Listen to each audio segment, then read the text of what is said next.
बूढ़े दंपति की दर्द भरी कहानी। जिस अस्पताल में मैं काम करता हूँ वहाँ पर 3 शिफ्ट चलती हैं।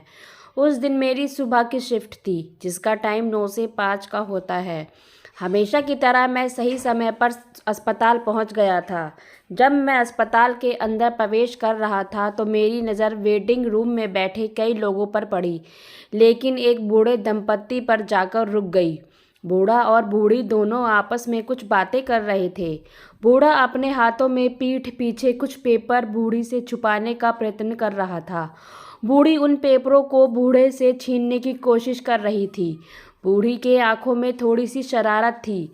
वही बूढ़ा तकरीबन रोने को था और उसकी आंखों में आंसू साफ दिख रहे थे। बूढ़ा बोला, इन पेपर्स में कुछ भी नहीं है, खामखा क्यों इनके पीछे पड़ी हो। बूढ़ी ने जवाब दिया, आज तक कभी कोई बात मुझसे छुपाए पाए हो मास्टर साहब? वैसे भी एक शिक्षक को झूठ नहीं बोलना चाहिए, तो दिखाओ मुझे पेपर्स। बूढ़ा फूट फूट कर रोने लगा और बोला, नर्मदा, कैंसर है तुम्हें। 1 महीने बाद इस दुनिया में अकेला छोड़कर मुझे चली जाओगी। ये रिटायर मास्टर अपनी ज़िंदगी भर की कमाई देकर भी तुम्हारे कैंसर की कीमत नहीं चुका पाएगा। बूढ़ा अपना सिर पीटते हुए बोला, तुम्हारे कैंसर की कीमत इस बूढ़े रिटायर मास्टर की औकात से कई गुना बड़ी है। नर्मदा, बूढ़ी अपने पति के आंसू पोंछते हुए बोली, तुम्हारी औकात बहुत बड़ी है मास्टर साहब। मुझसे पूछो, जीवन में तुमने मुझे क्या कुछ नहीं दिया है। मेरी हर ख्वाहिश पूरी की है। और ये डॉक्टर तो कुछ भी कहते हैं। देखना, मैं इतनी जल्दी मरने वाली नहीं हूँ। कैंसर के असह्य दुख से गुजर रही बूढ़ी अपने पति के दर्द को कम करने की कोशिश कर रही थी। वह अपने पति को गले से लगाकर कह रही थी कि अभी तो मत रोइए, अभी तो मैं जिंदा हूँ। मैंने अपनी आंखों के सामने सैकड़ों मरीजों को देखा है। कईयों ने मेरे सामने दम तोड़ा है। उनका दर्द मैं समझ सकता था, लेकिन कभी उनके लिए मेरे आंखों से आंसू नहीं निकले।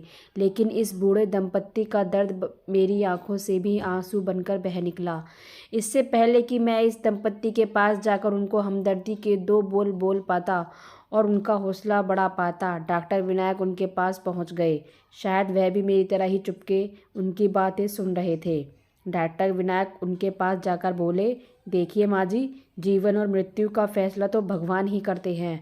हम डॉक्टर्स भी सिर्फ कोशिश ही कर सकते हैं, और मैं पूरी कोशिश करूँगा कि आपको इस बीमारी से अलग कर सकूँ। तब बूढ़े ने हिचकिचाते हुए कहा, लेकिन इसका इलाज तो। इससे पहले कि वह अपना वाक्य पूरा कर पाते, डॉक्टर विनायक बोले, आप उसकी चिंता मत कीजिए, इसकी जिम्मेदारी मैं लेता हूँ। बूढ़ी ने डॉक्टर विनायक से पूछा, लेकिन आप यह सब क्यों करेंगे? डॉक्टर ने कहा, मैं तकरीबन 12 साल का था जब मेरी माँ इस बीमारी का शिकार हो गई थी, और मैं तब बेबस और मजबूर था। उन्हें बचाने के लिए मैं कुछ ना कर सका। तभी मैंने ठान लिया था कि मैं डॉक्टर बनूंगा और इस बीमारी से हमेशा लड़ता रहूंगा।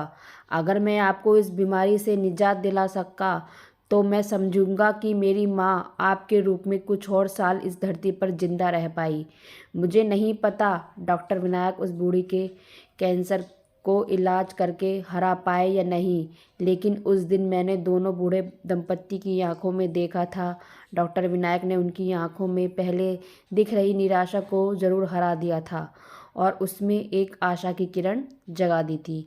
तो फ्रेंड्स, ये कहानी आपको कैसी लगी कमेंट्स बॉक्स में ज़रूर बताइएगा, और इसे लाइक व शेयर ज़रूर कीजिएगा, और चैनल पे नए हैं तो सब्सक्राइब कीजिएगा। कहानी सुनने के लिए धन्यवाद।